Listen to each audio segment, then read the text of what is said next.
Hello everyone, this is Minister Ashley for the monthly divination, Geomancy, which is one of the oldest practices of divination. This form of divination can be practiced many different ways. One of the first ways of how you practice geomancy is just by studying the patterns that are formed in dirt and mud and dried clay. In this video, I will cover a couple of simple ways of how you can use geomancy in your everyday practice, just from studying the dirt and the patterns in dirt, as well as with sticks. You have like a way of how you can use it with a chart and even with cards. Hello and welcome back to the Biblical Ritual Co. YouTube channel. I am Minister Ashley. I'm here to show you guys how the Bible, divination, and magic are connected. So you can check out our other playlist here on this channel, as well as our sister channel, FD1111 Ministries. Interested in any of our books, oracle decks, or spiritual products, you can find the links listed down below. The word geomancy derives from the combination of words, one being with geo, which comes from Gaia, which means earth in Greek, and mantia, which means prophecy. So first, I think it's important for you to understand that geomancy is bigger than just divination. So it's really an ancient concept that has been modernized. So the world, the earth, has a grid, and that grid, modern terms, this grid is called ley lines, and these are pretty much like pressure points and crossings and patterns that you can see from a global standpoint that covers the entire face of the earth. And these grids and these points, almost like pressure points, another way of how to explain it besides just pressure points are like the earth chakra system, because the chakra systems, those different pressure points that we have in our body, being that we come from the earth has these same pressure points all over the face of the earth. So these chakra points, they have been known to have just very important structures built on top of those. Structures like pyramids found in different locations, not just in Egypt, also known as Kemet. The White House in DC is built on one of those grids. It's also documented that Nikola Tesla built his lab on top of one of these points. It's important to note that our bodies are exact replicas of the earth. In the same way how the earth, with this planetary grid, like our nervous system, receives information from the sun as well. Information is transferred from one chakra to the next chakra within the earth. Geomancy in geometry, hand-in-hand sacred geometry, where you have the shapes and planetary grids that makes a sacred shape. And when those shapes come together to form almost like a sigil, and those points that these sacred temples and structures are built on, those are sigils, and those sigils that activate certain energy within that space. So if you ever had a house built, or if you were relocating a room or doing feng shui, that's another way of how they practice geomancy, that people would come before they start to dig, that professionals would come out and they would lay the land, they would mark up a grid of where you can drill and where you should not drill, places to avoid. This is a practice, a more modern practice of geomancy. In ancient times, they would have a healer or a specialist or a shaman that would come out and bless the land and say exactly where they should build their home or where they should build the sacred temple. So the electromagnetic pulse of the earth is connected to us, but some people are more sensitive to the electromagnetic pulse.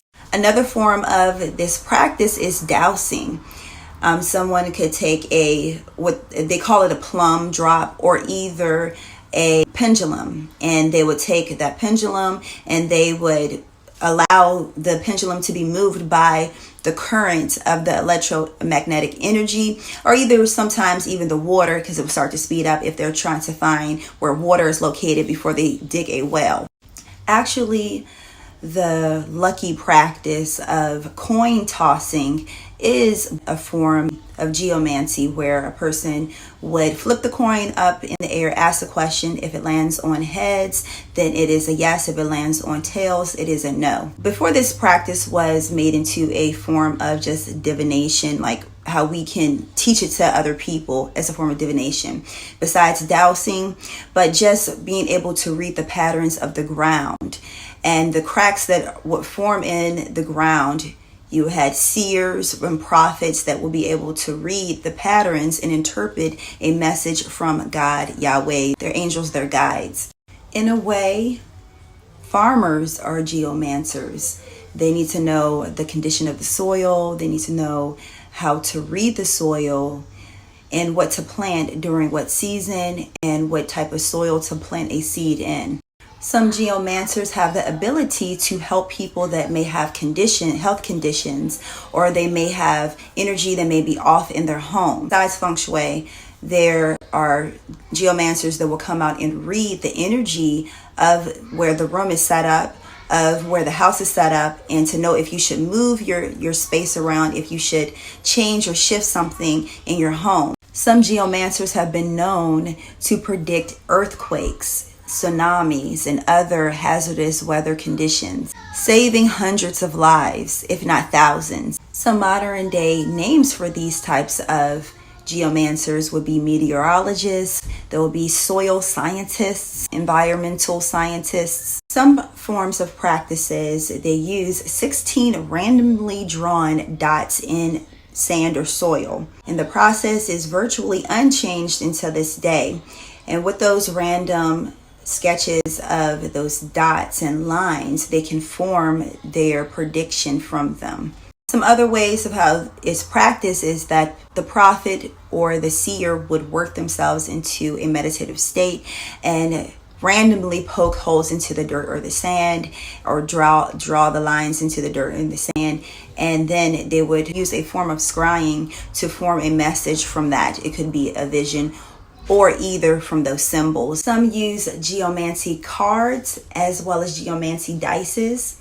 Another form is a little more in depth, and it requires a sigil to put themselves in a receptive state to receive communication from the divine realms, the angelic realms. Is that they would utilize the sigil of Mercury, and even sometimes they can use the sigil of Venus, depending on what a person is seeking information about. For example, if a person wants to receive information about love, they would use the sigil of Venus to receive information about love or some type of love relationship. If they're interested in receiving information about commerce or sales, they could use the sigil of Mercury. You can also do this on the day of Mercury. Use that sigil corresponding with that. This sigil, it requires for a person to be both in like a angelic realm type of mindset as well as like logical. So it requires both parts of the brain, because you have to follow the sequence of numbers that are spread out across a grid. So after a person stares at that, looks at that, and goes through that whole process, they're fully receptive and they're balanced within both the physical realms as well as in the spiritual realms. So they can start their practice, in this case geomancy. One must make sure that they ask a clear, direct question. It has to be like a yes or no question. An example will be, will this person call me today? Yes or no. Then someone could proceed to randomly poke holes into the ground, and then they can count to see how many holes they have in the ground. So if there is 1 would be odd, and then 2 would be even, and from that you would be able to form your answer. Another way is that you could take a stick, a 4-sided stick, and write on 2 sides 1 dot, and on 2 sides 2 dots. And as you use that 4-sided stick, and you could toss it up in the air or either roll it, and as it lands on either or side, you have your yes or your no. Another way of how to do that is when you have those holes poked in the ground, you can proceed to draw out, locate the shapes, and then transfer those shapes onto a geomancy chart, and then from there you can receive more information from that. I have not done that one before, use the chart, but I can leave some resources for you guys to check that out. Upon study, I realized that they have apps for this form of divination. I haven't tried it so far. I've only seen that it's on Google Play, but you could also find out more information about what you are seeking answers for. For example, if you're seeking answers about a person or between 2 people, you can utilize this chart with the holes, like poking the holes in the ground, or either if you decide to use playing cards, that you can receive information about the zodiac sign, if it's a male, if it's a female, if it is a group of people, and even more details are used with sticks. And then you have even another form used with two wands, almost like they're wands, but they're metal and they turn. I don't know a whole lot, but this is just an introduction. You can go do your own research, go out and research, you try it out, enjoy yourself, ask questions, share if you care to do so. I'm always open to learning. I just wanted to give you guys an introduction to this form of divination. Examples found in the biblical text. One is from Exodus 8:17, and that's where Aaron, which is Moses' older brother, he stretched out his hand with his staff, and I have to do a whole nother video about the staff and the rod.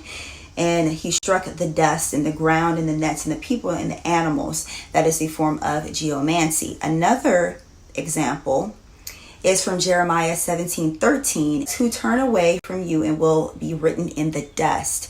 The dust, those patterns that are formed in the ground, formed in soil, formed in the earth. That is geomancy. Here, Isaiah 29:4, "Then you will be brought low. For the earth you will speak, and from the dust where you are prostrate, your words will come. Your voice will also be like the spirit of from the ground, and your speech will whisper from the dust." And that's another form of geomancy, and it's probably another divinatory practice mixed in with that, especially when it comes to speech. But receiving the information, direction, divine instructions from the atmosphere all around us, from the wind to fire, earth, air, everywhere around us. Magic is all around. Now, I've heard of people using these playing cards for geomancy because of the patterns and also because of the colors. With red, it represents one thing. With black, it represents another thing. Now, you can do your independent studying to know how to practice this form. It's also can be called cartomancy, and I will do another video on that one because it also is grouped with oracle decks as well as with tarot. But you can study to see how you can utilize these for geomancy. But if you have any information you want to share, please do so. I love to hear from you guys. I am also on this journey to learn how to utilize my spiritual gifts and grow my spiritual practice, and I want to take you guys along on that journey. So make sure you do share, like, subscribe, and thank you for joining the ministry. I'll talk to you guys later. All right, peace.